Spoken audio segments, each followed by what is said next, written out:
let's get to Oxford Union. And this was obviously months ago, 5 months ago specifically. This was before my Oxford Union conversation took place before Trump became president. It was when was it? When did this actually take place? I don't know. It was December 5th. Okay, so it's a post-election, right after the election, but before Trump became president officially. So it was December last year. You wore all that just to put on Dr. Martens? Yeah, I love those shoes. What are you talking about? Anyway, so this is a conversation that took place in December 2024. And it is, damn, you were skinny. I'm literally the same weight now as I am there. All right, Dr. Martens. I just read whatever that chat was saying. Okay. We're priming young men who are already in the throes of radicalization due to the hopelessness that they feel, who are already very vulnerable into being really open-minded. Dare I say too open-minded to reactionary opinions. I poured water for you. Okay, that was a thunderous applause in comparison to Cambridge, I'll tell you what. First of all, thank you so much for those remarks. On that note, you've demonstrated a remarkable ability to mobilize your online community. For example, you raised over $1 million, fundraised over $1 million for Palestine, over 200,000 for Ukraine. You yourself donated to the UCLA encampment. And young people have been at the forefront of pro-Palestinian activism and other causes as well. And you've done that uniquely through Twitch and streaming, especially breaking down dire political topics, election updates, and international affairs. So on a broader note, how do you think bridging, the world of Twitch and streaming with politics has had an impact on young people, especially on the discourse between left and right-wing discourse? So I think that my little community online is almost like an island in a sea of sharks for the most part. I think that Twitch has this profound ability to get people to be invested in certain causes, and I would feel I'd feel insufficient if I spoke on all of the horrifying things that happen all around the world and not take some sort of action against it, because sometimes simply communicating these issues is not enough. So I've been able to effectively use my audience in that regard, and I worked with a bunch of other content creators as well in another endeavor called Creators for Palestine, where we also raised another, I think it was like $2 million for numerous Palestinian charities on the ground. And it's been, I've been tremendously privileged, and I try to use that privilege for good every single day. But would I say that the entire online space, especially the entire political arena online, is similar? No, definitely not. I think it's like heavily dominated by a lot of right-wing commentary, and I just try to do my best to fight back against disinformation and try to convince people to see the world in a different way. So on that note, you referenced that under President Joe Biden, there's actually been an increase of male-centered, and I quote, Gamergate culture war narratives at the forefront of political commentary. So can you expand on what that phenomenon means and its implications on political discourse? Yeah, so I talked about this with Pod Save America leading up to the election as well, where I noticed that, I think one day I saw a tweet that this guy named Sean Ryan, who's like a former CIA guy or something, I don't know, he's like one of those like defense guys. He's virtually interviewed every single person that Donald Trump has picked for his cabinet. It's just, to give you a better understanding of what kind of content he makes. He had actually overthrown Joe Rogan as the #1 podcast. And I was like, oh, that's interesting. And then I saw the list of podcasts and I was like, oh my God, every single podcast on here is insanely right-wing. All the top podcasts were dominated by like Candace Owens, Tucker Carlson, Joe Rogan. Like Joe Rogan was woke in comparison to the rest of this list. And it blew my mind. I was like, holy shit, like I just, I can't believe it. And And then I looked a little bit deeper, With this and I Oxford speech. shouldn't have. But that was Spotify, and Apple News was Apple Podcast was the exact same, and I was a little bit worried. So I brought it up, especially because in the space that I'm in, there is a lot of center-right, centrist, fence-sitting content creators that find themselves in the throes of right-wing radicalization, sometimes organically, other times they do it because they know that there's a market for it. But there are a lot of commentary channels out there that find themselves doing center-right commentary all the way to far-right commentary. And it exists in virtually... This is why I lose all my hogs, man. This is why I lose all my hogs. I want to keep them. But then Twitch will just be like, okay, well, that's an incredibly racist thing that this person said. They deserve a ban, site-wide ban. And then I can't even... Still talking about Asmonlaw? No, you dumb... I'm not the one who brought him up. That chatter did. Are you guys so stupid? This is... Dude, Asmongold chatters will come in here and be like, dude, Asmongold is #1. And then I pull them up and I talk about their own perspective, like their worldview or whatever, and be like, once again talking about Asmongold. It's like, no, you brought it up. Every single interest that young men have. You like cars? You go to a YouTube car channel, and all of a sudden this guy's like talking about the G-Wagon's history, and then he's like a little bit too enthusiastic. You're like, what's going on? Why are you talking about it like that? Or video games obviously is the one that everybody knows, where virtually every single commentator in that space is constantly talking about, like, there was a black woman on a video game. That's woke. That's DEI. We need to end that. And I think that we're priming young men who are already in the throes of radicalization due to the hopelessness that they... You are sad that a psychotic racist got permit because you can't play with your pet, man. Please fix your brain.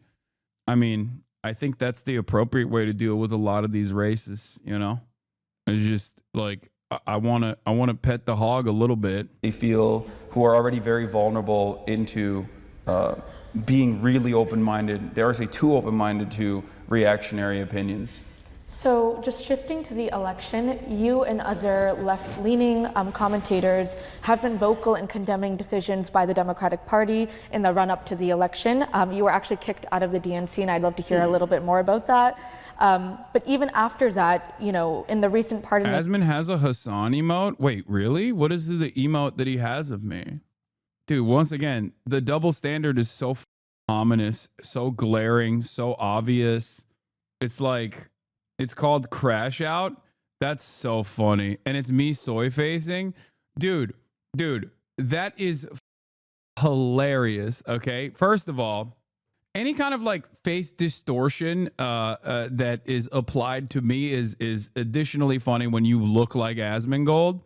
But secondly, if I were to use any Asmongold emotes in my chat, how much do you think his community and every other adjacent right-wing community would lose their minds and be like, dude, you're so rent-free?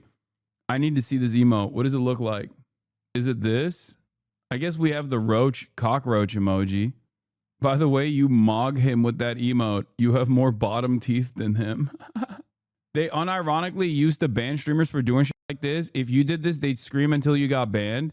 Oh, for sure. If I had like a ugly ass emote, not even like, I wouldn't need to like uglify it, to be fair. But if I had like a crash out emote talking about Asmongold, I would probably get banned. Let's be real. This is the emote. Oh, that's funny. Not gonna lie, the pictures his editors using as thumbnails of you are kind of a glow up. I know. Is he gonna get banned for harassing other streamers? No, of course not. Of course not. I also don't give a shit if we're being real. I don't care. Stop being a bitch, chatters. I do care when it's like harassing other people. I do care when the community is used to go after like random people, journalists, things of that nature. Like Alyssa Mercante comes to mind. You know what I mean? But I can deal with it. I can handle it. I don't give a shit. You're more mainstream. I had no idea about this man until I heard about him from you. Yeah, of course. but we're not mainstream right now. We're online. We're online, and the spaces that we occupy online are incredibly right wing. And also, being a mainstream figure doesn't necessarily translate to having the same amount of impact. You can have people that are not mainstream, like Asmongold, have a tremendous amount of impact in the spaces that they occupy, whether it be Twitch or even YouTube, right? Of Hunter Biden, you even called like liberals stupid in the recent video that you put out about that. So do you think repeated criticisms by prominent left-wing figures cost the party this election, and do you think they deserved it? I don't think that my criticisms of the party were costly to the election. I often think if I had that capacity, because this is something that people say all the time, where you're like, you're too critical of the Democrats. I'm like, well, first of all, if they listened to me, I think that they probably would have performed better. You know, that's one thing that I've seen at least. But also, if I had this kind of motion, Bernie Sanders would be president. This would be the end of his second term, you know? I don't. But also, if I had this kind of motion and this kind of influence, then the Democratic Party would be stupid not to come and like beg for an audience with someone like myself. I was this like supposed kingmaker. So no, I don't think independent media, especially on the progressive side, that was critical of the campaign, that cost the election. I think you can't really outflank the campaign because at the end of the day, that's so disingenuous, bro. Lamont, was so hard to get a straight answer out of you on this topic. Wait, what is disingenuous about what I said? I'm not saying that I have no influence whatsoever. Listen to my words. I'm saying that, yes, I do have some influence, but the idea that like I would have to lie to my audience in an effort to present a false narrative to make the... What? You had the same motion 8 years ago? What? I don't understand what you are hyper-focusing on here. Are you saying that, like, of course I wasn't a known entity 8 years ago as I am now? Is that what you mean? I don't. I know. Your words said if you had this motion, then Bernie would be ending... Wait, what? His second term? No. If I had the influence that question, the underlying premise in that question is, you have tremendous influence. You have tremendous influence to swing elections. I'm addressing that premise and saying it's faulty because if I had that level of influence in this election, or if I had that level of influence that they suggest in the faulty premise in the 2016 election or the 2020 election, this would be Bernie Sanders' second term. I'm not saying I have that level of influence. I do recognize that I have some level of influence, but not to the same degree as I can like move mountains and change elections. Wouldn't you say the pro-Palestine movement as a whole had the motion, but not you individually? Wait, what? Would you say the pro-Palestine movement as a whole had the motion? No, I don't even think the pro-Palestine movement would be capable of individually changing the outcome of this election. I think that if the Kamala Harris campaign had decoupled from the Biden administration, if the Kamala Harris campaign specifically severed ties with the Biden administration on the issue of Gaza, this would create an impact that was positive for the campaign. It would play a positive role in the way that the campaign was received. That's what I'm saying. I'm not saying that there's like a singular antidote to fix the outcome of this election that took place. Of course, there's no singular antidote. There are a million different reasons why people either chose to not vote or vote for Trump or vote for Kamala Harris or even third parties. You have to combine all of those different reasons and try to present the best possible alternative. Try to present the best possible campaign that way. Some people don't give a shit about Israel-Palestine, right? You understand? So there is no singular focus. There is no singular reason. There is no silver bullet here that could have helped. Fair put me down. No, I'm gonna shake you a little bit before because you're being silly. Don't yap the cops. Why Hasan Piker's U.S. Customs story kicked off backlash. Yeah, I saw this morning. What shoes are those, bro? The Dr. Martens. They have $1.5 billion in their war coffers, and they're using that to be like, this is what we represent. So even if I were to, for example, let's say, try to get people to vote for Kamala Harris by lying and telling them, She actually is super woke on Israel. She said to me secretly she's going to dismantle the Zionist entity piece by piece. Please go out and vote for her. She hates genocide. And then she goes on television and she's like, you know, Israel is super cool and I love Israel and we have to give more weapons to Israel. Israel has a right to defend itself. People are going to hear that and they're not going to listen to me. So there's no way that you can outflank the campaign in that regard. So I think it all still goes back to what they choose to communicate, how they communicate it, and ultimately it goes back to policies. Are they addressing the material realities, the fears and anxieties that people experience? And I don't think the Democrats do a good job with that at all, and I've been very critical of that because I don't want Donald Trump to win. I understand that American foreign policy to a certain degree is uniparty, and outside of that uniparty approach, it only ratchets further and further to the right, and that only happens when you have a right-wing president. So I don't want that to happen even on Gaza policy, which is, you know, seemingly uniparty regardless. And in order, like when I make these criticisms of the Democratic Party, it's not to harm them, it's because I want them to actually be a competent anti-fascist counterbalance to the Republican Party. I want them to fight. So recently, as I just referenced, you did have a video on President Joe Biden's pardoning of Hunter Biden.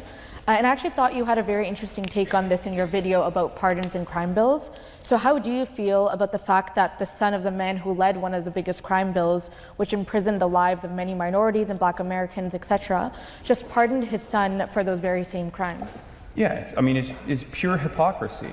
It's ridiculous. And I don't mean hypocrisy in the sense that like he kept lying over and over again that he wasn't going to pardon Hunter Biden. I understand when he says it was an instance of lawfare, which is ironic because that's what Trump talks about all the time as well, and said Biden's DOJ was prosecuting Trump unfairly.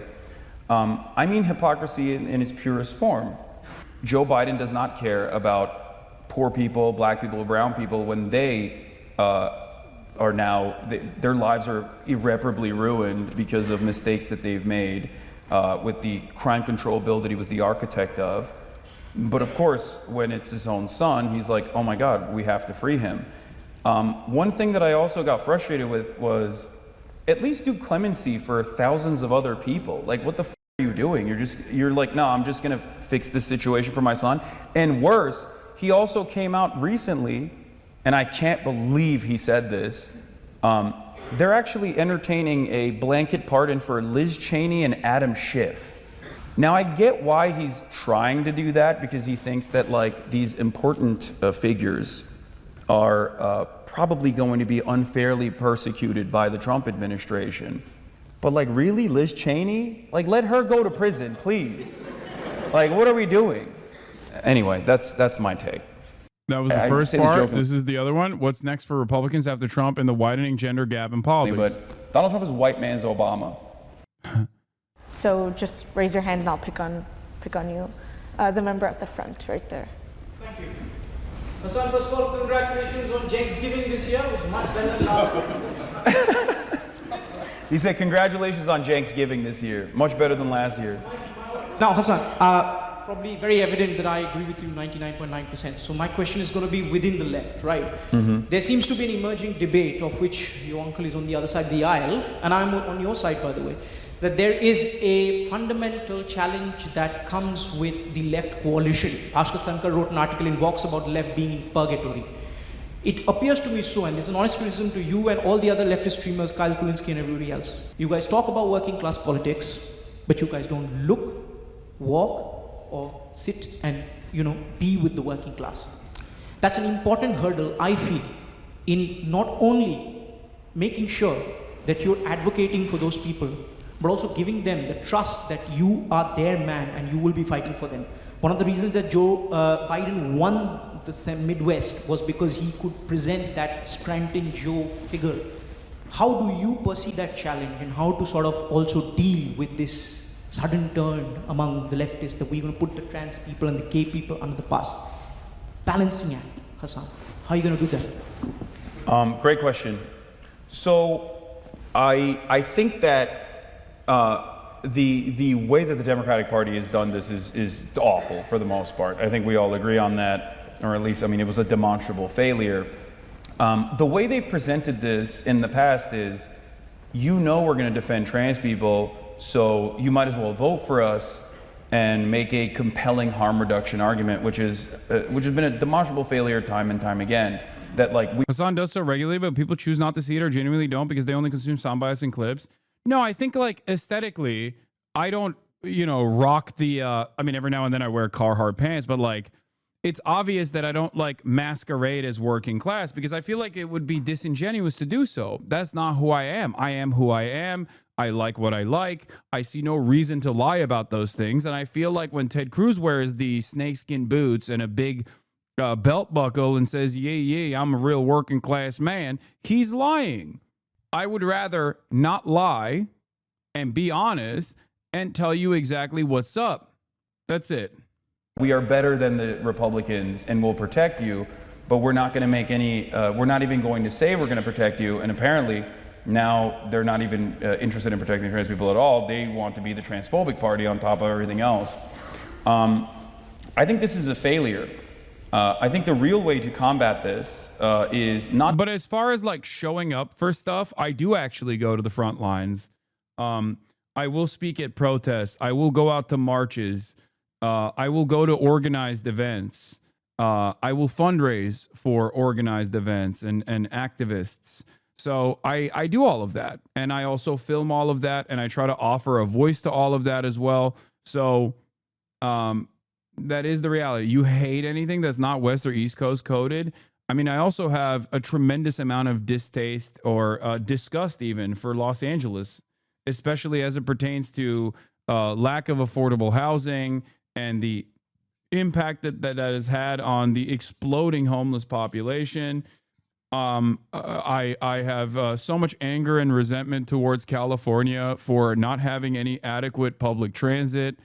So obviously that's, you know, you probably don't hear it as much because when someone from California on California, that is seen as more valid, but for someone from California on Idaho, all of a sudden it's a very different, more contentious situation for you. Do you see what I mean? Not to succumb to wedge issues that the Republicans are routinely using as a distraction. Because the reality of the matter is they don't want to have the tough conversations. They don't want to have an argument against someone who says, we need to build social housing. We need to build public housing. We need to claw back the housing market from these speculators. The people that treat it like as a simple asset and not shelter that you need for survival. When the Democratic Party makes a convincing argument on that front, now part of the issue of insisting that leftists engage in working class aesthetics is that people can almost always see it as disingenuous. People aren't stupid, and wearing a cowboy hat or flannel is not going to actually convince people to join the cause.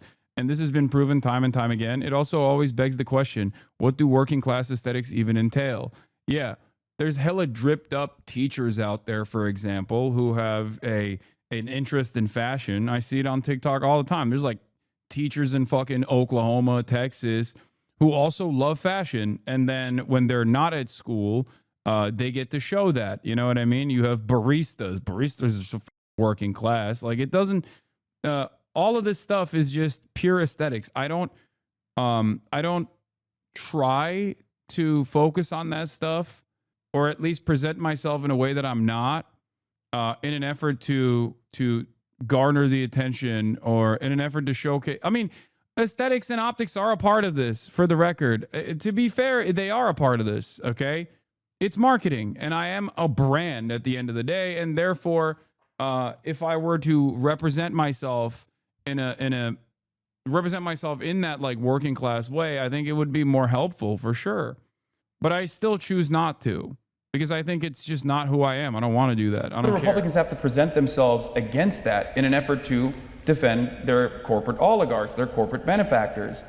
And because of the unfortunate reality that the Democratic Party is also captive to the same corporate interests, they refuse to make that argument. And in that process, when they don't have anything, we don't have any red meat for the Republicans to grab onto and attack and try to position themselves as being against, especially popular policies such as Medicare for all, then the Republicans dominate the field.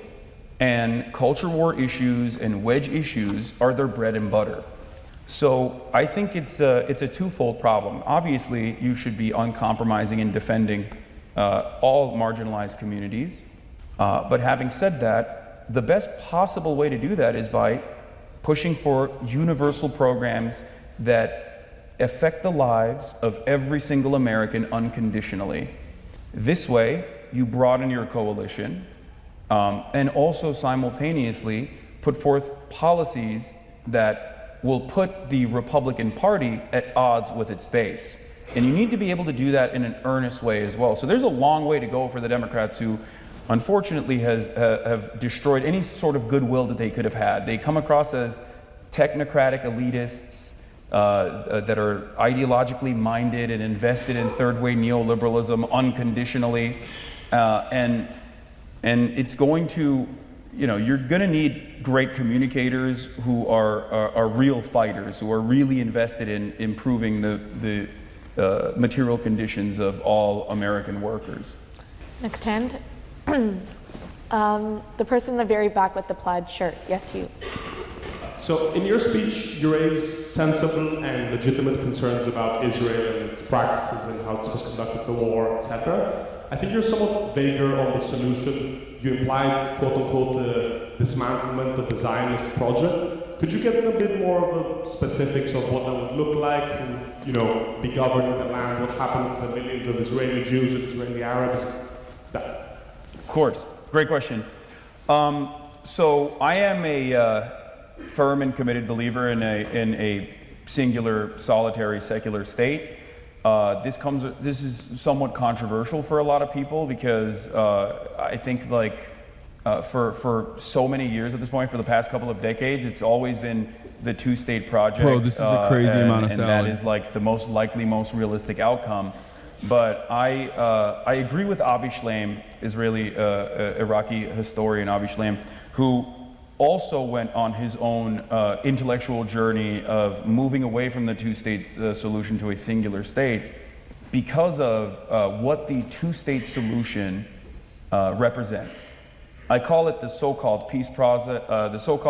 Peace process for a reason, because that was very cynically used by the Israeli government to really explode the settler expansion in the West Bank to create Bantustans, to create these tiny micro-Palestinian villages that they cut across deliberately.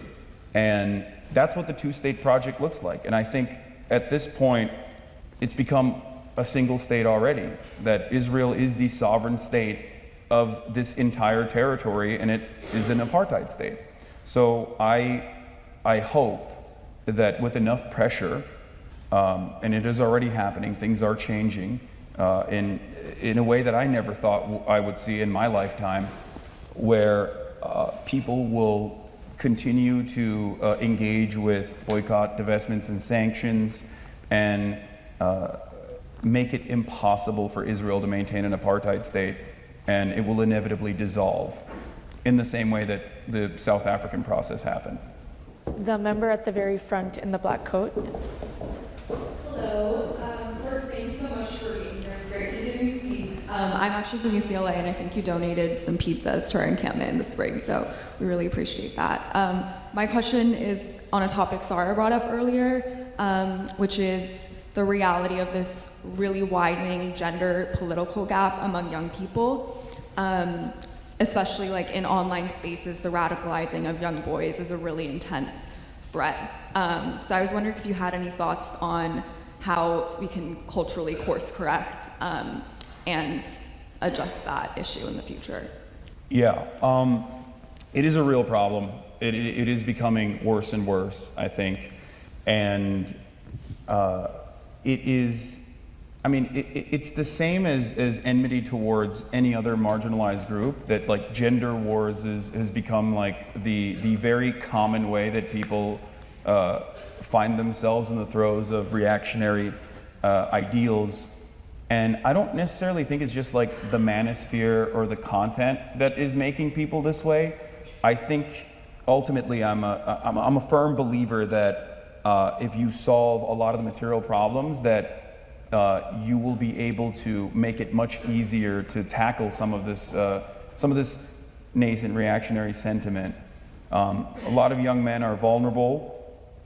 They're getting worse and worse educational outcomes, and as a consequence of that, they're getting worse job outcomes. They're no longer seeing upward social mobility as a reality, and they have the exact same social and economic pressures that everybody else faces as well, in terms of no job prospects, never really owning a home, never really retiring. Like, that's not even a reality for many people at this point.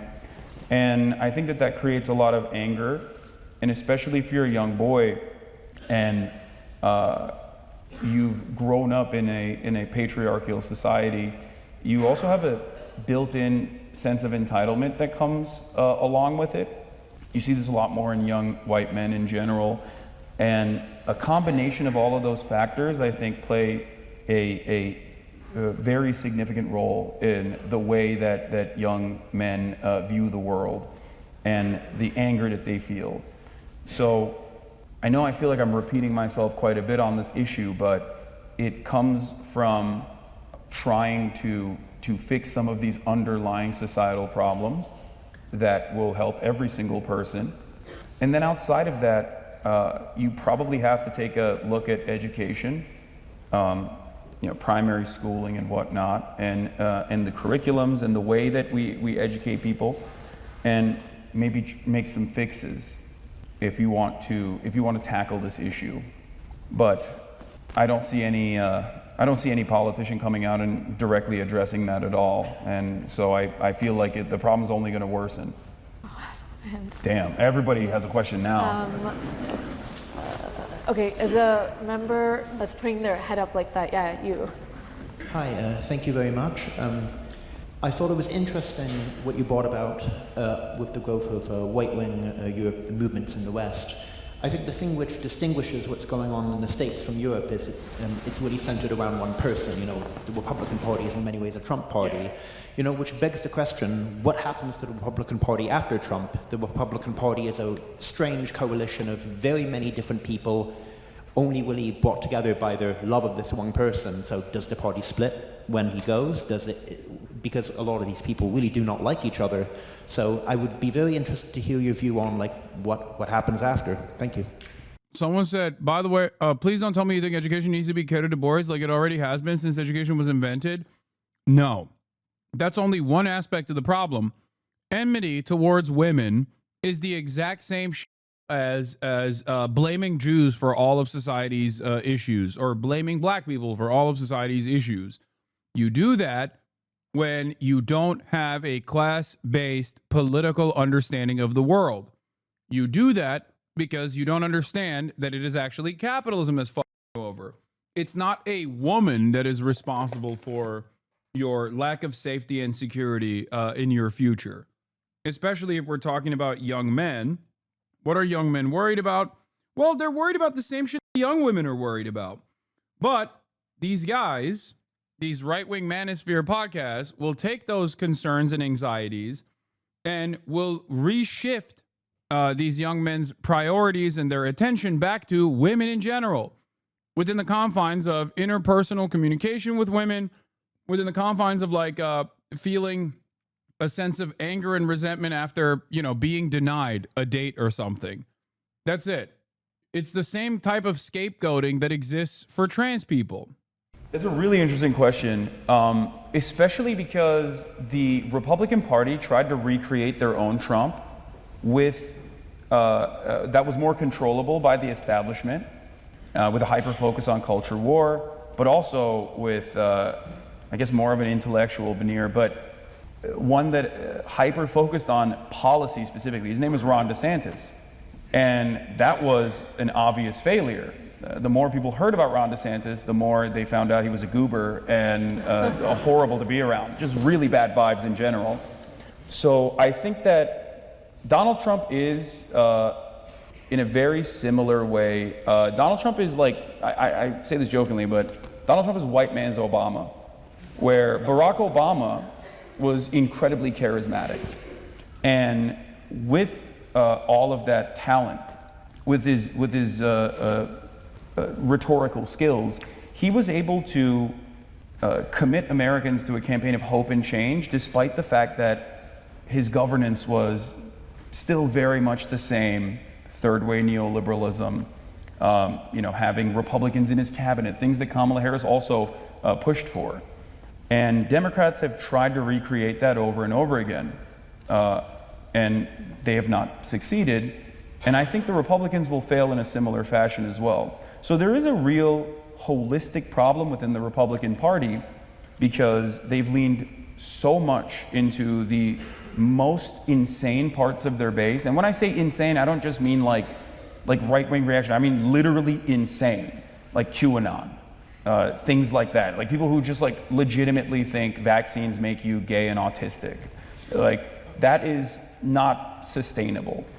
And so I don't know what will happen after Donald Trump leaves power, because I don't know if J.D. Vance will be another Ron DeSantis, or if he will actually be able to commit to, I don't know, whatever happens, whatever fascist future we are foreseeing for America.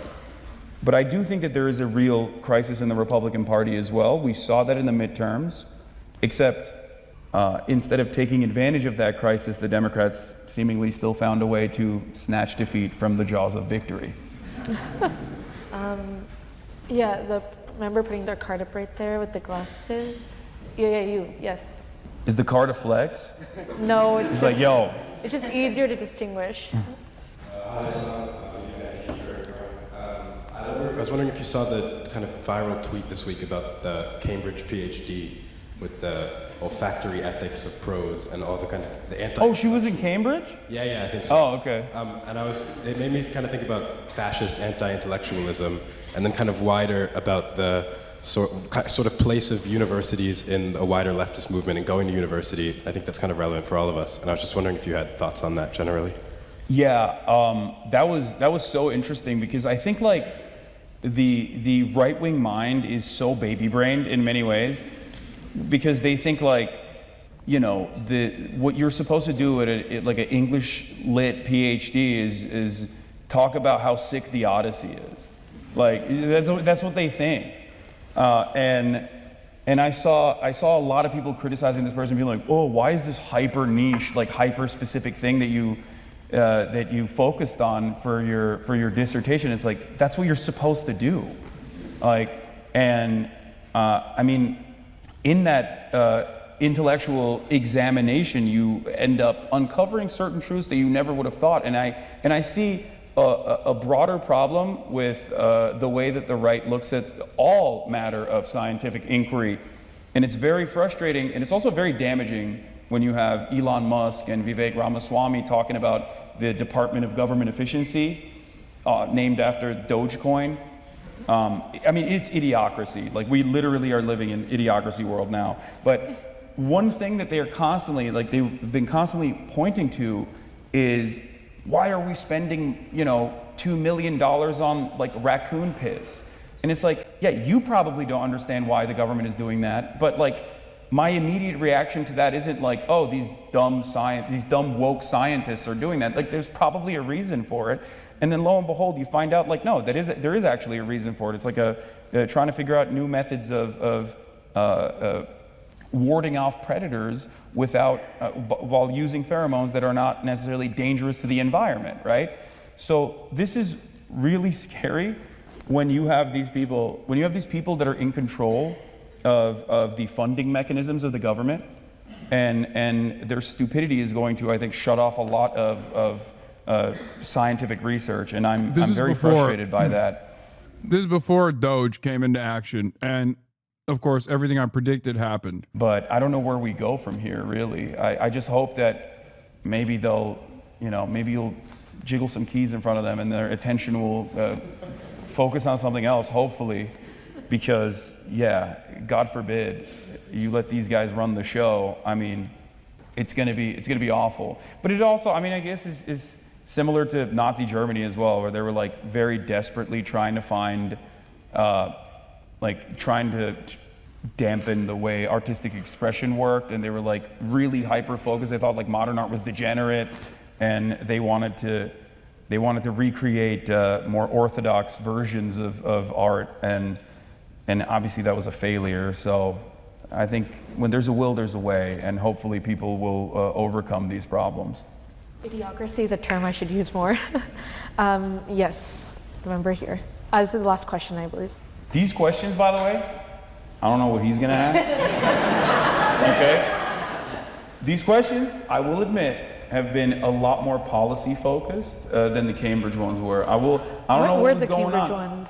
The Cambridge ones were literally like, I saw a YouTube video of you 5 years ago where you were making a joke that I'm taking seriously. Why did you say that? And I was like, I mean, it's a joke. I did have some quotes I couldn't get to. Oh, damn, you were ready. I was ready, but I was like, I'll be nicer. Someone honestly asked me, like, why do you think Crimea belongs to Turkey?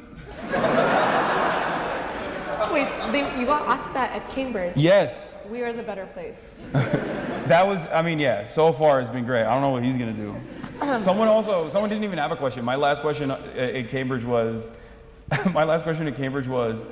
why do you call yourself a socialist when you have a house? Wait, that should be like a t-shirt quote. I mean, yeah. I don't want to push back on any particular kind of one thing you've said, but as you've just alluded to, I think there are quite a few things that people kind of consistently bring up against you, which I think you say in jest, and kind of I see where it comes from. But do you think at times it's proved kind of damaging and kind of unconstructive with some of the things you've said in the past? Particularly people bring up kind of very popularly kind of what you might have said about 9/11 or October 7th. Okay, that was the quote that I had. Oh, you were going to ask me about America deserved 9/11? I mean, so, no, you're right. I agree. I think it comes with the format for the most part. This is what they asked me in Chicago too, if you remember. And what's interesting about it is like, I think in a way it's a little bit victim blaming, but they don't understand that because they don't know they don't understand how the sausage is made. Like you guys are a little bit more locked in on how the sausage is made, so you see it every day. Where the reasons as to why, like it's virtually impossible for me to maintain this civil aesthetic posture for 8 to 10 hours every single day when talking about politics, right? And there are definitely opportunists who take advantage of that anger. There are opportunists who take advantage of that anger to basically do smears in the same way that they would for prominent politicians. There is, I'm going to go out on a limb here and say something that might piss people off, but I'm honestly shocked every day that I'm not canceled more frequently, given that I talk about politics every single day from a position that is not broadly represented in American media at all. It's actually wild because one thing that content creators always come to me and are in shock about is the fact that I talk for 8 hours in general, right? Content creators, if you ask them, will be like, there is no way I can do that. I will literally get myself canceled because I will say something that will be misconstrued. And that's not just about politics. That's just in general, right? Every single content creator, if you were to ask them, would they be able to maintain like an 8-hour broadcast, would tell you, ain't no way, I will absolutely get canceled. It's not because they're illiterate, chatter. Some of them are, okay? But you're wrong. You would get canceled too. If you think that you'd be able to yap about any issue without a chat even for 8 consecutive hours, you 100% are wrong. Now, add on to this equation. Yeah, it's human. It's in our capacity to make errors, endless amounts of errors in the process of free flow communication over 8 hours every day. Then add on to that the fact that I'm talking about politics. Then add on to that the fact that I'm talking about politics from a perspective or a framework that is not broadly represented by, recognizable to the overwhelming majority of Americans, or even, dare I say, considered to be hostile types of politics, because it's like inherently antagonistic to the pre-existing hierarchies that people take for granted under capitalism. Then on top of that, add on a bunch of ideological enemies from all different swaths of society who are intensely focused on trying to vilify me every step of the fucking way, basically gang stalking me. I think I do pretty well under this magnifying glass, all things considered, you know? And that's it. Part of the reason why it doesn't really work is that, and here's what this chatter said, and that's really funny. Not this chatter. This chatter, Yeet cancels you every day. Like, that's what I mean. There's like, I have stalkers and accounts dedicated to stalking me, content creators dedicated to stalking me, and communities that are dedicated to stalking me. You will regret this word. You will regret saying this.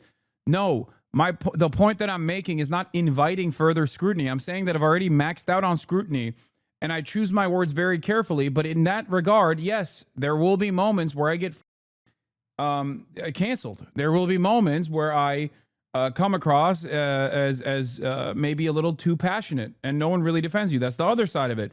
Part of the reason why most people don't even want to defend me is, one, because I have my own community.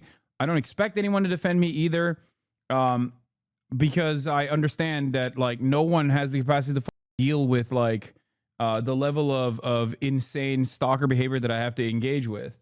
I mean, it's obsessive. It's a obsessive business, you know. Is smart to stream at times that Asmon is not on, so your political stream doesn't seem so small in viewership. It's all good, baby. I think it's a more damning indication of American politics and American political discourse on this platform than you think. I'm good though. Thanks though. Maybe when you start your own journey as a political commentator, you can choose to stream outside of the hours that me and Asmon stream at. You're right. People love Asmon and Hasan. The overlap is insane. So anyway, that's what I mean. Everyone understands it. Everyone understands like how insane the format is. So of course, in this format, like there's gonna be kinks. There's gonna be issues. But I try to do my very best regardless. There was a TikTok comment on one of your videos saying how they didn't get why you would yell all the time until they actually tune into your broadcast frequently. And after 3 years, they are surprised how calm you are and how you don't yell even more often. Yeah. Legion Miller acknowledged in a recent video about your detainment that you have a bunch of privileges and you still get so much hate. Why do people give Asmongold any credit? Because they are even stupider than the way Asmongold presents himself. I wouldn't necessarily say Asmongold is stupid. I don't think he's just very knowledgeable on politics. But there are people who are incredibly dumb, like much dumber than even the way Asmongold presents himself. So much so that they are like, oh yeah, I agree with this guy. This guy's a truth teller. That in and of itself is damning. It's damning for political discourse. And I think a lot of people don't understand that. They don't understand what a horrible representation this is for political discourse in the United States of America in general, especially online, especially in independent media, that Asmongold and the way he presents himself, which is an incredibly dumb person, even though he's not so dumb. Asmon isn't stupid. You are without a doubt the most charitable person on this platform. No, he is not as stupid as he presents himself. That's all I'm saying. It doesn't matter. You can see this as a defense of Asmongold or not. I don't give a shit because I only care about his output. And his output is incredibly dumb and incredibly racist. But I don't think he truly cares about these issues that he speaks on. He's just simply performing to a crowd. It's his viewership is his views are overall aligned with a lot of the things that he talks about for sure. And perhaps he's gotten more radicalized over the course of the past couple of years. But having said that, having said all of that, I think he still is nowhere near as dumb as he presents himself. So Tim Pool, I think, is dumber than even Asmongold. Tim Pool doesn't just present himself as a dumb person. I think he legitimately is a dumb person. Like, he's a bad person and he's dumb. Asmongold, I think, is bad and grifting, but not as dumb as Tim Pool is. That's what I believe. Now, obviously, none of this really matters. I was talking about like the way I carry myself and how damaging that might be to like the broader leftist movement. Now, the reason I take that in stride to the best of my ability but I still try to explain my position here, is because most people don't understand what it's like to be a Twitch streamer. And I'm not doing a woe is me type situation. I'm like very privileged. I recognize that, right? But having said that, the format itself lends itself to being clipped out of context, and to the broader format of the internet overall is incredibly reactionary, incredibly angry towards any sort of like progressive politics. So as someone who defends all of these things that these guys want to undermine with regular frequency, I've become this like singular amalgamation of like all things socialism, communism, progressive, pro-trans, pro-women, all of this stuff. And it's a lot easier for many people to just like disparage me as a catch-all, to position themselves as like anti all of the things I represent, than to actually individually turn around and defend their idiotic positions on every single one of these issues piece by piece. It's a way for a lot of right-wingers to basically maintain like some semblance of like a political attitude while presenting themselves, while signaling themselves to the rest of the right as like one of them. That's it. And of course, most people don't understand that because they don't understand the environment. They don't understand the media environment, and they don't understand the way that like this kind of content exists. So they only see the impact of it. They only see the manufactured outrage of it, for example. And that's it. But I believe that anyone in my position would probably be in a similar set of circumstances, would probably have to deal with a similar set of circumstances. If it wasn't me, and if it was, I don't know, someone else who was like an out and about avowed leftist, socialist, who had reached the level of success that I've reached, they would probably get attacked in a similar capacity as well. Look no further than an incredibly popular socialist politician, Bernie Sanders, and the ways in which he receives an endless sea of criticism. Those criticisms are almost identical to the criticisms that I receive. They write articles about him going on private jets and going on first-class flights every now and then. They wrote endless amounts of articles about how he has 3 homes. He owns 3 homes. Much of that was just a lie, right? But it didn't matter, or much of that was an exaggeration. I thought Bernie was generally adored. Yes, but the same can be said for me. Do you not understand? But you clip people out of context too. It's because you got clipped uncharitably that I found you. Hot takes happen, but you changed my life to be mutual aid focused, to help me be ready to help people after people's roofs got blown off yesterday by the NATO. Anyway, with Bernie, which I'm not comparing myself to. I mean, he's a politician and a leader in this movement. I'm just some random Twitch streamer, but the overall like focused resentment is for the same exact purpose. It's to disparage and undermine the politics of the man, rather than actually tackling the policies of the man. And the same thing goes for myself. Do you see what I mean? So, like I said, it's just people don't understand why there's so much heated discourse in this, and what are the motivating reasons for said heated discourse. And they only see the end of the heated discourse. They see the impact of said heated discourse. And then they go, oh, why did you say this thing that pissed a lot of people off? Don't you feel like it's unproductive to piss a lot of people off? And to which it's going to be really hard for me to explain like the dynamic of online content creation and whatnot. But here it is. Let's watch. Okay. Part, if we're going to be super serious about it, like I'm talking for 8 to 10 hours. Sometimes, you know, tensions get high, and I get emotional. I'm very passionate.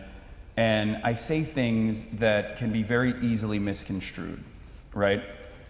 Even the 9/11 quote is something that is virtually not even a point of contention in academic literature if you discuss it as a point of blowback. Like if you meddle in the affairs of the world, inevitably the very same people that you propped up as brave mujahideen that were anti-Soviet warriors on the road to peace. That was the way that Osama bin Laden was featured in, I believe, 1993 on a famous Independent article. Yeah, those guys are going to inevitably be like, I'm going to use the training and the guns you gave me against you. And that was what I was talking about in that situation, but did not communicate it in the best ways possible. And especially with the clickbait culture that we now have, whenever I talk about complex, nuanced, and dense geopolitical issues. Okay, never mind. I kind of cooked. I take it back. I was too harsh on myself. Oh, that boy was cooking. Low key, but high key.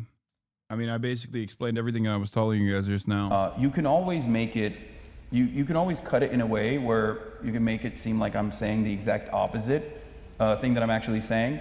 But I think ultimately, the way I feel about it is like I would rather still maintain somewhat of a humorous nature, even if it's like gallows humor. Not saying that about the 9/11 thing, but just in general, instances where I've like been clipped out of context or been taken seriously when I'm very obviously joking. I don't believe Crimea belongs to Turkey.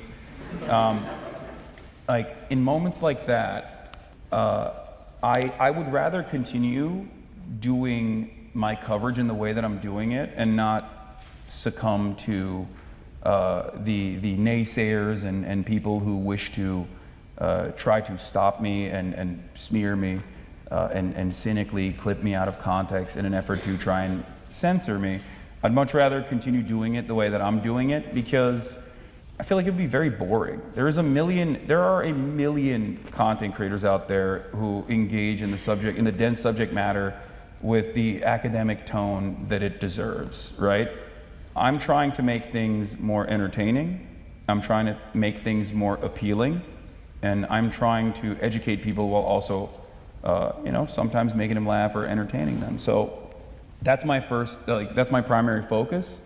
And if things get misconstrued along the way, then it is what it is, There's not really much I can do about it.